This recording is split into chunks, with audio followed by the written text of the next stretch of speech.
Carlos García Cosín es un psicólogo experimentado que ha ejercido su profesión, como él mismo dice, intensa y extensamente durante más de 2 décadas. En la actualidad ha escrito un libro que se llama Realidad y Psicología Humana, que he tenido la ocasión de leer en sus 2 versiones, este libro más largo de 3000 páginas y una versión, digamos, más amplia de volúmenes, 12, pero más asequible a la lectura. Y en la actualidad también me acaba de terminar de escribir un libro de ficción que ha titulado El psicólogo, y también escribe regularmente en su propio blog que pertenece a su página editorial que también él mismo ha creado. Carlos, queríamos preguntarte, en la actualidad de los tiempos que corren, una obra con presupuestos psicológicos, filosóficos y antropológicos de tal magnitud, ¿a qué se debe? ¿Tiene cabida? ¿Por qué la has hecho en este momento? Plantear una psicología que no sea capaz de abarcar la complejidad que tiene, ¿no?, el comportamiento humano, y además con las intersecciones culturales que tiene, las secuencias históricas, etcétera, pues no nos sirve para ubicarnos bien y extraer el significado de lo que estamos observando, de datos de conducta y demás. Es decir, yo creo que la riqueza del modelo teórico al final es lo que va a extraer el significado de todo aquello que vemos. No podemos quedarnos en la mera evidencia ni en el dato sin saber bien qué significa todo aquello. Cuanto más amplio sea el modelo teórico, más riquezas de significado va a dar. ¿En dicha obra ha quedado recogido tu experiencia profesional a lo largo de estas 2 décadas o has querido darle un enfoque más teórico? Bueno, vamos a ver, yo el enfoque que tengo básicamente es el realismo, ¿vale?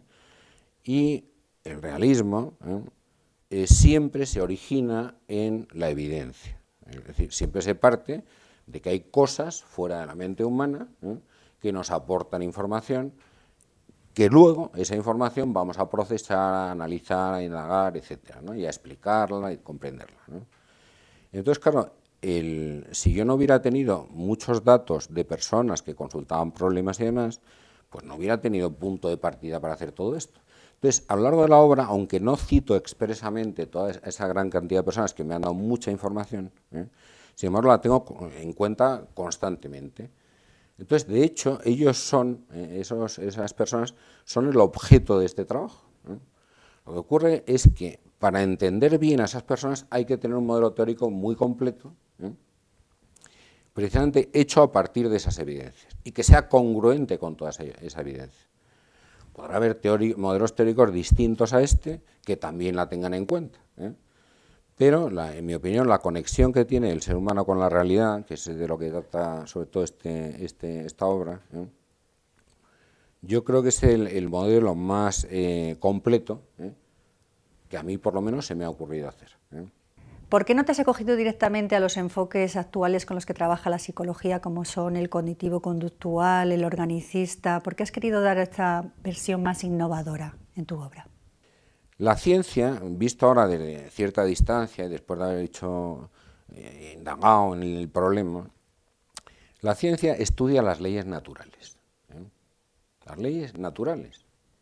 Entonces, el ser humano, podemos decir que su cuerpo, su organismo tal, sí está bajo las leyes naturales en cierto grado, ¿vale? Pero la conducta humana no lo está. Es decir, tú no puedes explicar la conducta que hace alguien desde simples leyes naturales. Es decir, no funcionamos igual que la ley de la gravedad o de la teoría de la relatividad, ni seguimos las 4 fuerzas básicas de la física, ¿no?, en el universo, ni la electromagnética, ni las nucleares, ni nada. Es decir, seguimos otro tipo de determinación muy distinta en la conducta. Bien, ¿por qué? Pues porque la ciencia es decir, siempre está tratando de explicar lo que ocurre en la materia o algo relacionado con la materia. Y el ser humano, sobre todo, es información, ¿vale? Entonces, las leyes naturales no operan sobre la información que procesa el ser humano. Es otra cosa lo que está regulando aquello, ¿vale?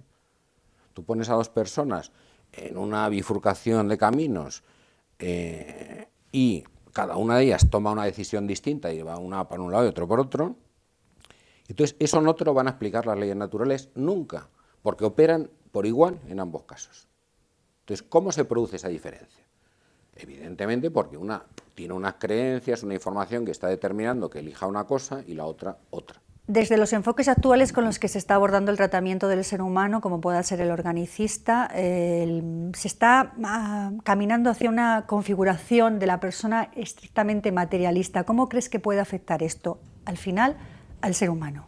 Yo creo que los enfoques materialistas de ahora, o sea, por ejemplo, el planteamiento del organicismo actual en psiquiatría biológica, pues que dice que nuestra conducta es producto del funcionamiento de nuestros neurotransmisores, que somos puro efecto de una actividad bioeléctrica de las redes neurales, etcétera. A mí eso me resulta inconcebible, porque claro, el cerebro es un órgano que procesa información, es una herramienta que procesa información, ¿vale? Entonces, esa información que procesa nuestro cerebro no tiene nada que ver con la información que procesan otras especies animales, no tiene nada que ver. En concreto, si tú, por ejemplo, piensas en cómo funciona un animal, yo tengo varios animales, perros, gatos, tal, en fin, lo que yo veo es que a los animales les interesa saber lo que tienen que hacer ante las cosas.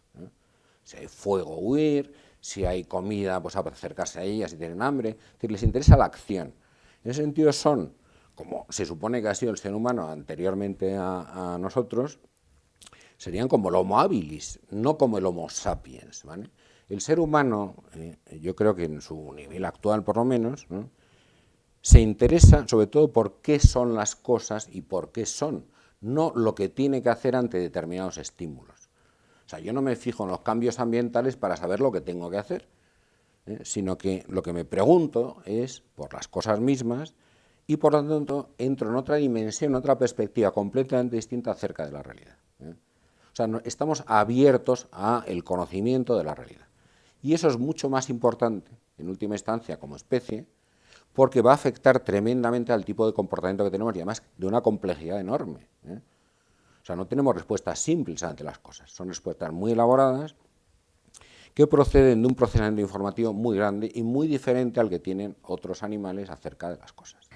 ¿Podrías decirnos si hay algún tipo de relación especial entre el ser humano y la realidad? Yo puedo tener una actitud contraria a la realidad, ser antirreal y en vez de regirme por principios de la realidad, funcionar de un modo completamente distinto. O relacionarme de forma que afecte a la realidad que me rodea de un modo bastante perjudicial.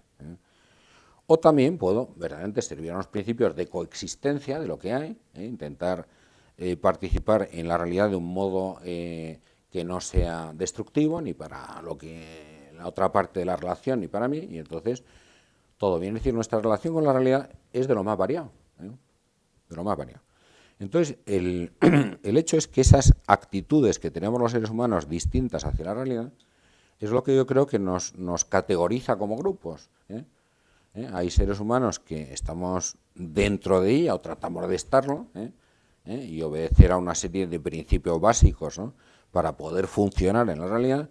Otros que tienen ciertas carencias derivadas de ciertos problemas que han tenido, que se tendrían privaciones de propiedades reales, y otros que verdaderamente digamos que funcionan como un burro en una cacharrería en relación con la realidad, ¿no?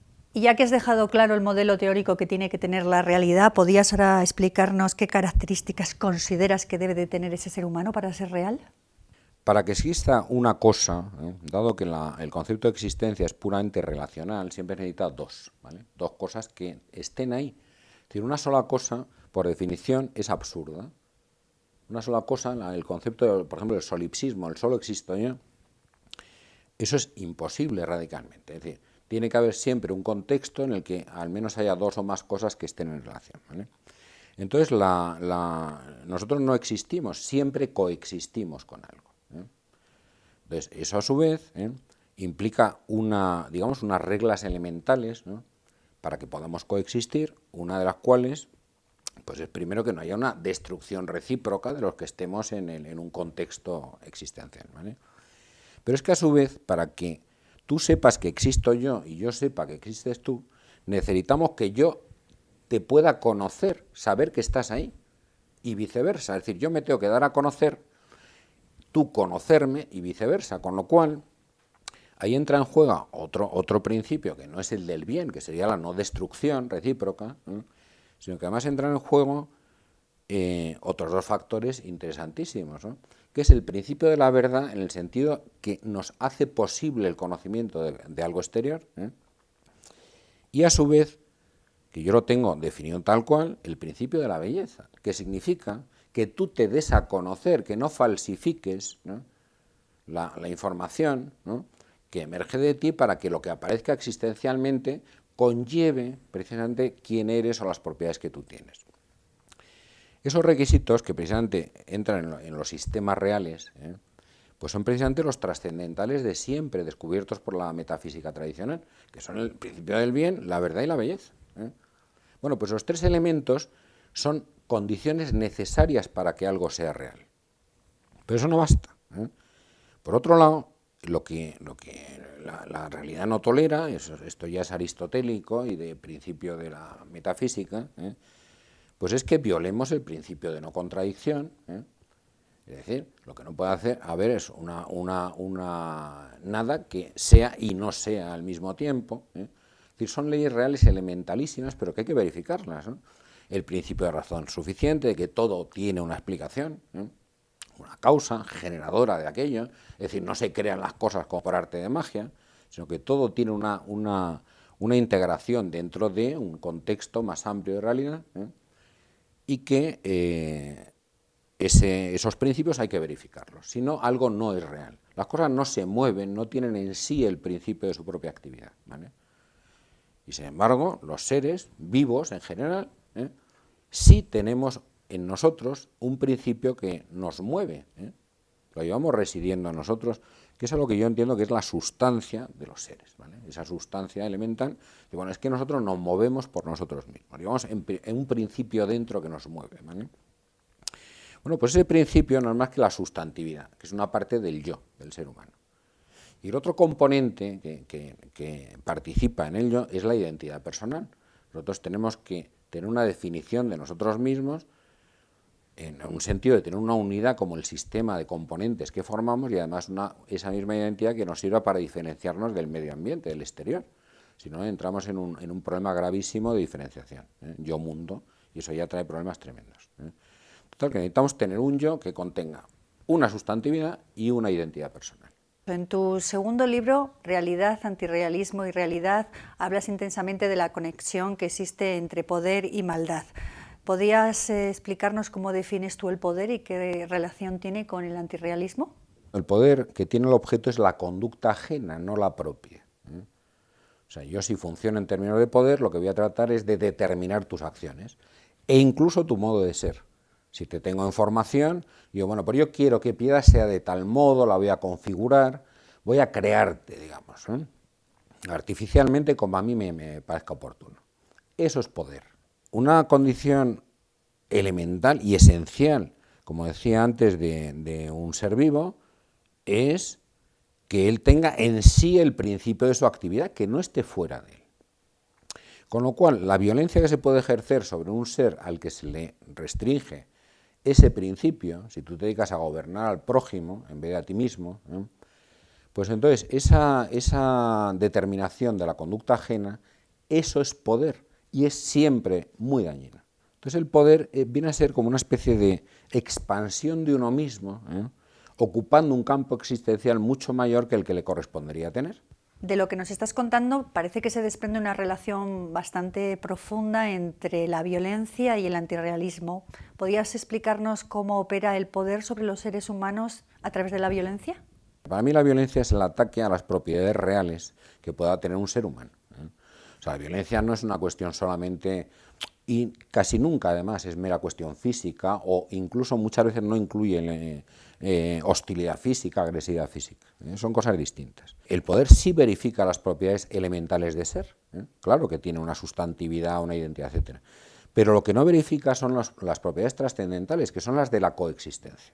En ese sentido, cuando hay maldad, hay una actitud, ¿no?, de destrucción del otro, de daño al otro, de esclavización del otro, etc.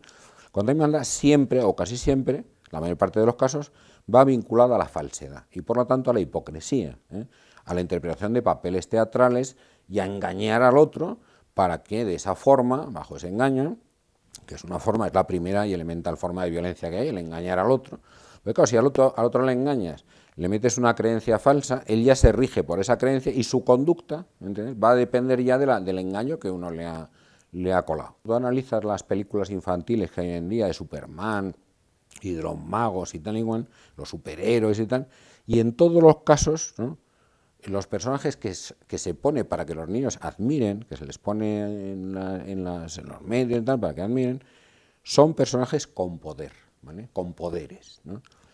Entonces, ¿qué pasa? Pues que también lo comento en el blog ese en concreto, ¿no? Vamos a ver, en esos casos es verdad que aparecen siempre unas pugnas del bien contra el mal y tal, y que ganan los buenos, pero no ganan por ser buenos, sino porque son más poderosos que los malos, lo cual es una contradicción estructural. La educación sale de la propia sociedad, es decir, tú no puedes falsificar la sociedad porque es que el niño lo absorbe todo, ¿eh? Entonces, si el niño ve que se admira el poder y que el poder es lo que funciona y tal, el tío coge y aprende eso, como si en otra cultura le pones otra cosa completamente diferente, ¿no?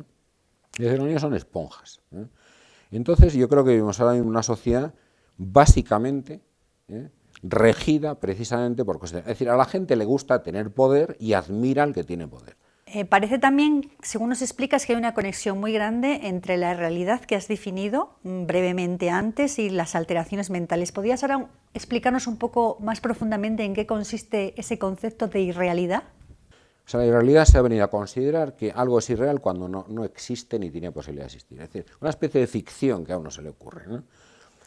Y en mi opinión es un disparate porque la irrealidad existe, claro que existe, y además es una cualidad, digamos, que se puede perfectamente identificar en determinadas personas, ¿vale? Es decir, hay gente que tiene irrealidad como estructura formativa en su modo de ser, ¿eh? Entonces la irrealidad precisamente consiste en que de todas esas propiedades reales de los principios de razón, de la identidad, la sustantividad y todas estas cosas que comentaba antes, la realidad consiste en que a alguien le falte una o más de esas propiedades. Si tú no verificas el principio de no contradicción, pues tienes un conflicto de cabeza de tal calibre, que generas delirios, generas alucinaciones y montones de problemas asociados, ¿vale? Pero es que si alguien no tiene la sustantividad y la autonomía suficiente para funcionar por sí mismo, también tiene un foco tremendo de irrealidad, porque no tiene las características básicas para funcionar como un ser en sí, ¿eh? Si alguien tiene la identidad falseada, porque le han metido creencias de pequeño erróneas, falsas, ¿qué ocurre? Pues que él cree ser quien no es, con lo cual va a funcionar bajo una creencia falsa y todo eso va a contaminar su propio modo de funcionar, ¿eh?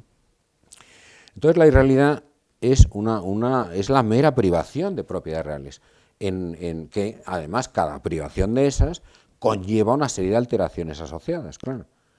Entonces, claro, al hablar de trastornos mentales no se hace referencia al problema de verdad, que es que esos seres humanos que se dice que tienen problemas mentales, lo que tienen son unas privaciones de propiedades fundamentales para funcionar y para existir, en su propia estructura de creencias. O sea, han sido constituidos de un modo que les faltan ciertas cosas básicas. Si tú te dedicas, ¿no?, a tratar de generar personalidades artificiales en función de tus intereses, ¿no?, si dañas la sustantividad y la autonomía de las personas, que en vez de fomentarla, ¿no?, metes principios falsos dentro del yo de cada cual, engañas en la identidad personal, etcétera, es que es un foco directo de generación de irrealidad y por lo tanto de trastornos.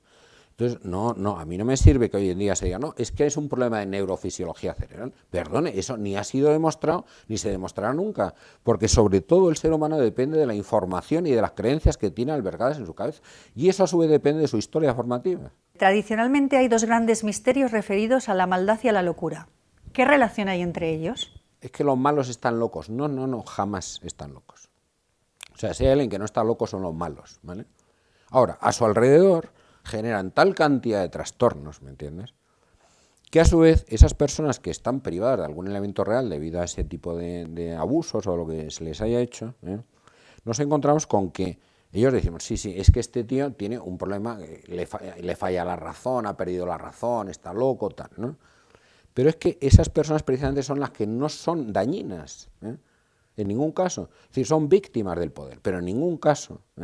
Por lo tanto, ese enfoque que había antiguamente de que la persona loca es que estaba endemoniada, porque era mala, porque tenía un pecado moral, o yo qué sé, cualquier cosa de ese tipo, es un disparate. No, no. O sea, una persona que esté dañada psicológicamente, en ningún caso es mala. En todo caso, ha sido dañada por algo malo. El tema de las creencias es un tema poco desarrollado en la actualidad. Sin embargo, en tu libro ocupa un lugar muy importante. ¿Por qué? Las creencias son ladrillos que constituyen al final una estructura de creencias, ¿no? Todas interrelacionadas y que además necesitan tener coherencia interna, ¿no? Ese sistema al final es lo que ordena la actividad humana, esas creencias que hemos ido acumulando. Luego, una creencia en particular, pues no es una idea normal y corriente. Efectivamente, empezamos por una idea, pero esa idea requiere, ¿no?, que la persona la considere como algo que efectivamente tiene fundamento real, o que debe tenerlo en las creencias de cómo deben ser las cosas, etcétera, y además que tenga una razón para ser creída. Bien, el último componente de la creencia es que interviene, ya una vez que es creencia, en la actividad que generamos. O sea, siempre tiene algo que ver con lo que hacemos al final. Algo que hacemos es una interacción, al final, de un producto de dos factores, que son lo que creemos en interacción con lo que hay, con la situación que vivimos. Cuando tú entras en interacción con una situación, eso que crees genera, debido a esa interacción, una cierta actividad, o no, pero vamos, quiere decir, va generando acciones, ¿no? Es decir, que al final lo que hacemos existir son nuestras propias creencias, y nuestros principios, que son un formato de creencias. Yo creo que hay que tener en cuenta que la hipocresía y los artificios y las seducciones y todo este tipo de cosas habría que tenerlos bastante bien identificados para que nos acordemos de que eso existe, ¿no? Entonces, cuando entras en relación, yo creo que lo primero sería conocer a esa persona antes de darle crédito, antes de confiar en ella totalmente, etcétera. Habría que conocer a las personas, ¿vale? Y una vez conocidas, pues ya sabes si, en fin, si son de fiar, si no, tal, ¿no? Eso por un lado, ¿no? Por otro lado, es verdad que en la propia cultura no está haciendo ningún esfuerzo, la cultura en la que vivimos, ¿no?, en la educación, etcétera, no se hace ningún esfuerzo en que los niños sepan que existe la maldad en el mundo. Parece que es que se está ocultando, Pero yo creo que a los niños hay que decirles que sí, que existe, o sea, y que además la pueden detectar. Ahora bien, un elemento muy importante para la detección de alguien, cuando no lo puedes ver porque te faltan elementos, datos objetivos, entre comillas, para saberlo, es cómo te sienta a ti el estar en relación con alguien, o sea, qué sentimientos te produce, ¿vale? O sea, eso tampoco hacemos demasiado caso, es decir, tú estás bajo una persona que en principio, bueno, pues te da una buena apariencia y tal, ¿no?, y tú te estás sintiendo mal, pero como prevalece, ¿no?, el decir, no, olvídate, estos sentimientos son muy raros, ¿no?, seguro que no carecen de interés, ¿no?, vamos a olvidarnos de ellos, ¿no? Yo creo que hay que atender a los sentimientos, descifrarlos. Digo, no, pero ¿por qué me siento yo al lado de una persona que es tan estupenda? ¿Vale? O desde que conozco a esta persona resulta que me he encontrado peor o mi vida va peor y tal sistemáticamente, cuando en realidad no debería ser así. Y luego el propio poder cae en incongruencias. Cuando funciona con respecto a la gente, pues si te vas fijando bien, con cierto detalle, te das cuenta que aquello es artificial porque tiene un montón de incongruencias. Pero hay que fijarse bien. Entonces, ¿tú crees que el poder usa, abusa y desprecia al ser? El poder abusa, no usa, abusa sistemáticamente. Luego, cuando le interesa extraer beneficios del tipo que sea la persona, pues lo conserva. Que ya no le interesa, pues a lo mejor lo desprecia, lo tira, tal. Pero también hay ataques directos en los que, en principio, dice, bueno, ¿y qué ha sacado en limpio este individuo al hacer este tipo de maldad o lo que sea, ¿no? Pues te encuentras que beneficios no ha sacado, salvo por el sentimiento de superioridad, de poder, etcétera, que puede disfrutar. Por ejemplo, el sadismo, o sea, el disfrutar con hacer daño a los demás, eso es exclusivo del antirrealismo. ¿Por qué? Porque dice, bueno, si yo soy capaz de hacer sentir al otro esto, es que soy superior a él, yo soy el sujeto, yo mando, yo gobierno, yo controlo. y sacan eso en limpio, pero nada más. En tu obra apuestas por estilos educacionales para prevenir problemas formativos de tipo observacional, más basados en la autoridad, donde el niño es tomado como un sujeto más que en otros tipos de educación, como pueda ser tomar al niño como objeto, con premios, castigos, seducciones. ¿Es así? A un niño, por ejemplo, imponerle un modelo moral es un disparate. Tú no puedes imponerle un modelo moral porque lo que vas a hacer es conseguir exactamente lo contrario. Lo que tiene que tener es un ejemplo, de que tu padre es una buena persona, y eso, que lo mame, que coja en esa atmósfera familiar y aprenda esos modos de funcionamiento. Sin embargo, hoy en día hay muchos enfoques que se empeñan en que al niño hay que hacerle cosas para educarle, ¿no? Como premiarle, castigarle, ponerle metas, etcétera, ¿no? Yo creo que no. Es más, yo creo que los programas sistemáticos de premios y castigos y tal, dependiendo además de los criterios, pues pueden llegar a ser demoledores, ¿no?, en la formación de la personalidad, ¿no? Y de hecho hay muchos trastornos que se derivan de la aplicación sistemática de esos métodos. Y además los niños no son animales a los que hay que adiestrar, son seres muy distintos que hay que realizar, hay que ayudar a que se realicen. Por ejemplo, yo siempre me acuerdo en estos casos del cuento de Peter Pan, que es que me parece abominable. O sea, es que no hay personaje más malo que Peter Pan, y sin embargo, si tú te lees el cuento, no solo la película y tal, si ves el cuento es que es malísimo ese individuo. O sea, es un individuo antirreal, puro y duro.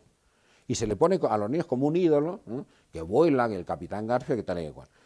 Eso es una barbaridad, tener esos modelos. Ese modelo habría que tenerlo, pero como contraejemplo. Mira, niño, como tú no deberías admirar esto, ni copiarlo, ni nada parecido.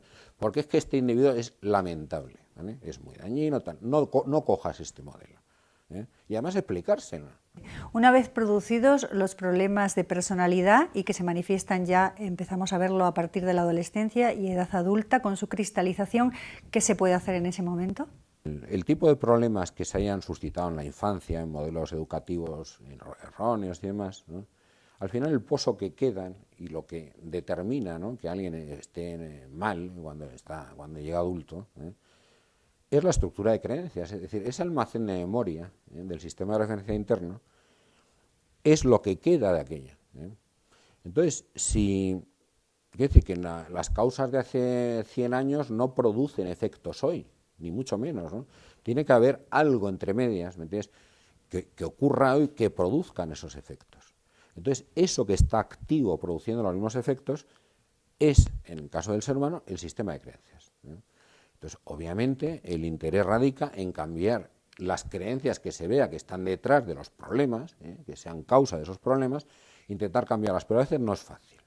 En vez de estar los ninis hoy en día en casa, pues con una serie de generando tal, pues hombre, que adquieran independencia económica, que trabajen, que se muevan, en fin, que funcionen, ¿no?, y que existan dentro de lo posible. Es decir, luego también se puede, la propia comprensión del problema, pero bien hecha, en profundidad, yo creo que aporta a la persona. O sea, eso no es que le sirva al psicólogo comprender al otro, es que al final al que le sirve es al otro, porque si tú transmites una comprensión suficiente, completa del problema, eso se incorpora al sistema de creencias que tenga y ayuda muchísimo a que esas creencias cambien. Hoy día se está tratando a las personas con medicación. ¿Qué opinas de esto? De repente la psiquiatría descubrió, pero no lo descubrió por una investigación intencional, sino siempre como un efecto de serendipity, es decir, por casualidad, descubre que determinados fármacos que se utilizan en otro tipo de enfermedades tienen efectos benéficos en determinados tipos de trastornos mentales. Y entonces a partir de ahí empezó un desarrollo de la psicofarmacología, pues muy importante, y hoy en día yo creo que los psicofármacos yo creo que deben de estar en la cabeza de las listas, del hit parade de los medicamentos, entre ansiolíticos, antidepresivos, antipsicóticos y demás, ¿no? Por otro lado, por lo tanto, las farmacéuticas, con lo que más pueden ganar en términos de volumen de negocio, pues es con los psicofármacos. Entonces, yo creo que va todo bastante orientado hoy en día a sostener una tesis que es insostenible, es decir, que como los psicofármacos tienen efectos, vamos a decir, generalmente favorables sobre los trastornos, que el origen de esos trastornos es neurofisiológico. No, mire usted, es que no tiene nada que ver. O sea, Vamos a ver, el que un psicofármaco tenga algún efecto sobre el procesamiento informativo es normal, porque la interacción mente-cerebro es constante, ¿no? Pero de ahí a que sean los propios circuitos neurales o la neurofisiología lo que esté dando lugar, los trastornos, no tiene nada que ver. Es decir, yo creo que los problemas que se generen, los problemas psicológicos, hay que tratarlos en un plano psicológico, ¿vale? Si no, no se pueden resolver bien. Después de haber publicado tu primera obra con el título Realidad y Psicología Humana, sacaste una segunda versión con otro tipo de formato y le cambiaste el título. ¿A qué se debe? Puestos a elegir un nuevo título, pues yo creo que este título genérico de la naturaleza real del ser humano y sus alteraciones, pues con él yo lo que he querido es hacer hincapié en que el ser humano tiene una preformalización natural, que luego efectivamente tiene que desarrollarse, realizarse del todo, pero tiene una preformalización natural que no es tabula rasa, es decir, no es un libro en blanco en el que se pueda escribir cualquier cosa. Entonces, para que un ser, como decía antes, fuera real, pues tiene que tener una serie de propiedades que hay que respetar. Si esas propiedades no se respetan, entonces se producen alteraciones, porque un ser humano no tolera todo lo que se le haga. Tiene unos límites, unos umbrales por encima de los cuales se daña esa estructura de preformalización, que es lo que yo creo que ocurre verdaderamente en los trastornos que se producen a causa de este tipo de cosas de índole irreal. Entonces lo que interesa es que precisamente se caiga en la cuenta de qué es lo que un niño en desarrollo, un adolescente, etcétera, puede tolerar dentro de los desmanes que se puedan hacer educativamente y qué cosas, ¿no? Es decir, tenemos una plasticidad muy grande, pero no es infinita. Además de los dos ensayos que hemos comentado en esta entrevista, has sacado una obra de ficción con el nombre El psicólogo. ¿Con qué finalidad lo has hecho? Me pareció oportuno pues poner en personajes de ficción en una obra que aparecieran determinadas clases de esos trastornos para que se viera cómo son, pero están precisamente deducidos de los modelos teóricos. Entonces, el libro de ejemplos de esta obra es esa novela, para que me entiendas. Y son ejemplos de bastantes casos, pongo ahí, en fin. No he puesto tampoco los más espectaculares, sino quizá los que más puedan interesar, ¿no? Entonces yo creo que es un libro de ejemplos puesto en una historia que he procurado que tenga cierto interés, ¿no? Novelístico, pero es una novela, en mi opinión, de no muy alta calidad literaria, pero sí tiene el interés de que ejemplifica cosas de un nivel teórico que lo que es el que tiene la propia obra. Y además de escribir tu obra de ficción El psicólogo, escribes con asiduidad en tu propio blog. ¿Con qué finalidad has decidido escribir en este blog? Me esfuerzo en la comunicación, cosa que no he solido hacer mucho en estos libros. Si me esfuerzo en comunicar, ¿no? Al mismo nivel de profundidad, para un público desconocido además, un público general y tal, ¿no? Y consigo que efectivamente lleguen ciertas ideas que puedan ayudar, pues a mí me parece una cosa muy práctica. No sé si lo estaré consiguiendo o no, pero... Y luego la regularidad con la que lo hago quizás sea excesiva. Estoy haciendo un artículo cada 2 días. Y además creo que has tomado la decisión de recopilar estos artículos que estás escribiendo en tu blog en un libro en papel. ¿Por qué? He pensado hacer un libro en el que seleccione los más interesantes en orden a este tipo de cuestiones de problemas personales y tal, seleccionarlos y ordenarlos por lógica y no cronológicamente, como sale en el blog, ¿no? De forma que se tenga una especie de un sistema, digamos, de componentes teóricos bien organizado, ¿no? Y que además vayan aportando pues un poco una idea más honda, ¿no? de lo que podrían aportar por separado, ¿no? Es decir, que de ello se desprenda, de la lectura de un librito de ese tipo, se desprenda un enfoque para ver las cosas. Después de leer tu obra, aprecio una puerta a la esperanza en medio de este mundo de violencia, mentira, engaño que estamos viviendo desgraciadamente. ¿Crees que esta esperanza tiene algún tipo de fundamento? Yo creo que eso es mucho decir, Yo lo que creo es que en una gota en el océano, pues algo hará, ¿sabes? Pero que habría que hacer este tipo de trabajos y ya con menos prejuicios de índole cientifista y cosas antiguas y tal, del siglo XX y tal. yo creo que sería necesario. Yo creo que hay una serie de prejuicios que hay que quitarse. Es decir, señores, la metafísica no es algo de lo que uno se deba avergonzar, o la moral, o la estética, o la epistemología, ¿no? O sea, son cosas normales, de las que habría que hablar y tal, y además que nos son muy útiles para especificar los problemas humanos. Entonces, es decir, vamos a quitarnos todo esto y a tratar de entender al ser humano sin esas herramientas elementales, no se puede. Gracias por habernos dedicado este tiempo a lo largo de la entrevista, que para ti sé que supone un gran esfuerzo debido a tu gran trabajo intelectual. Y gracias también por habernos aportado una visión distinta del mundo para enfrentarnos a los problemas del ser humano. Yo os agradezco muchísimo la oportunidad que me habéis dado, ¿no?, para dar a conocer estos libros, ¿no? Y lo que me asombra verdaderamente es lo bien preparados que venís, habiendo leído la obra, que ya tiene mérito, haberla leído entera, íntegramente, y hacer una entrevista basada en el conocimiento recíproco es importantísimo.